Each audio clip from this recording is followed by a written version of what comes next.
श्री स्वामी समर्थ. श्री गुरुदेव दत्त. स्वागत आहे तुमचे आपल्या निष्ठा या यूट्यूब चॅनलमध्ये. कसे आहे तुम्ही सर्व? सर्व मस्त मजेत असाल बरोबर. स्वामींची सेवा करत असाल, स्वामींची भक्ती करत असाल तर अशी स्वामींची सेवा करत राहा, स्वामींचे नामस्मरण करत राहा, स्वामींचे पारायण करा, सगळं काही करा. स्वामी तुम्हाला कधीच काही कमी पडू देणार नाहीत. तर स्वामी भक्तांनो, आज मी तुमच्यासाठी असा एक उपाय घेऊन आली आहे. मला माहिती तुम्ही सगळे सेवा करणारे आहात, स्वामींची भक्ती करणारे आहात, नामस्मरण आरती करणारे आहात, सगळं करणारे आहात. त्याच्यामुळे स्वामींचा आशीर्वाद नेहमी तुमच्या पाठीशी असेल. पण त्याचसोबत तुम्ही एवढं करूनही जर तुमच्या घरात वादविवाद होत असतील, भांडणं होत असतील, कोणत्या ना कोणत्या उगीच छोट्या छोट्या कारणांवरून तुमचं मन समाधानी राहत नसेल, तर अशा वेळी तुम्हाला स्वयंपाक करताना एक वस्तू टाकायची आहे. जर का हा उपाय केला ना, मी तुम्हाला सांगते 99% तुमच्या घरामध्ये वादविवाद होणार नाहीत. कारण की आपलं जे मन शांत होतं ना, जर आपल्याला जेवण व्यवस्थित मिळालं ना, तर माणसाचं मन समाधानी होतं आणि त्यामुळे घरात वाद होत नाहीत.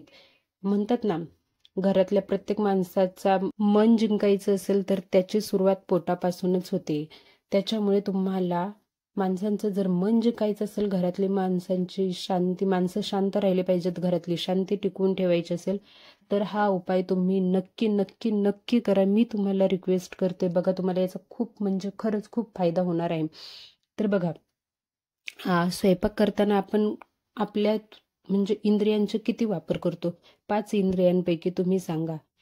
नाकाचा वापर करतो आपण, काय जळते का, सगळं व्यवस्थित होते का बघण्यासाठी. कोणाकोणाला तर मीठ कमी आहे का जास्त आहे हे सुद्धा एक वासावरून कळतं की भाजीला मीठ कमी आहे का जास्त आहे. हाताचा स्किनचा आपण वापर करतो सगळं स्वयंपाक करण्यासाठी. डोळ्यांचा वापर करतो आपण सगळं व्यवस्थित होते का नाही बघण्यासाठी. कानाचा वापर करतो शिट्ट्या किती झाल्या आहेत त्या ऐकण्यासाठी. आणि तोंडाचा जिभेचा वापर तुम्ही कशासाठी करता? आता तुम्ही म्हणाल आम्ही टेस्ट घेण्यासाठी, स्वयंपाक व्यवस्थित होतोय का नाही.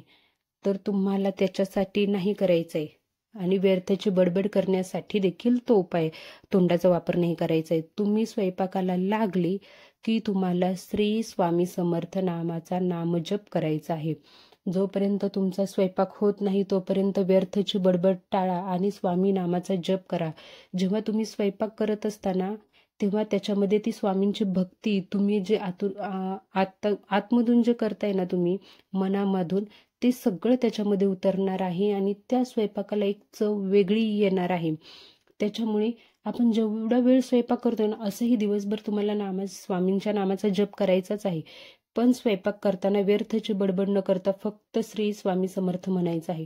तुम्हाला तेवढं होत नसेल, तुम्ही मोबाईलमध्ये स्वामींचा नामजप लावा, तारक मंत्र लावा, काही ना काही. पण व्यर्थाची फक्त बडबड करायची नाही आणि प्रेमाने, आपुलकीनी आणि स्वामींच्या नामजपात जर तुम्ही हा स्वयंपाक केला ना, बघा, तुमच्या घरातली माणसं ना तृप्त होतील ते जेवण जेवण. आणि त्यांच्या तोंडातून असे खराब शब्द किंवा वादविवाद काही निघणार नाहीये. एकदम शांतीने, आनंदाने जेवण जेवतील आणि घरातही शांतीचं आणि भक्तीचं वातावरण राहील. त्याच्यामुळे तुम्ही कृपया हा उपाय नक्की करून बघा. तुम्हाला 100% खरंच मी स्वतः सांगते, मी एकदम मनापासून सांगते तुम्हाला की खरंच खूप छान फायदा होईल याचा. त्यासोबत बाकीच्या सेवाही करत राहा. आणि आज मी जे सांगितलं आहे, तुम्हाला जर ते पटलं असेल तर व्हिडिओला लाईक करा आणि कमेंटमध्ये लिहा मला की हो ताई, आम्ही स्वयंपाक करताना श्री स्वामी समर्थ नावाचा नामजप करू. आणि व्हिडिओ आवडला असेल तर चॅनलला सबस्क्राईब नक्की करा. श्री स्वामी समर्थ सर्वांना.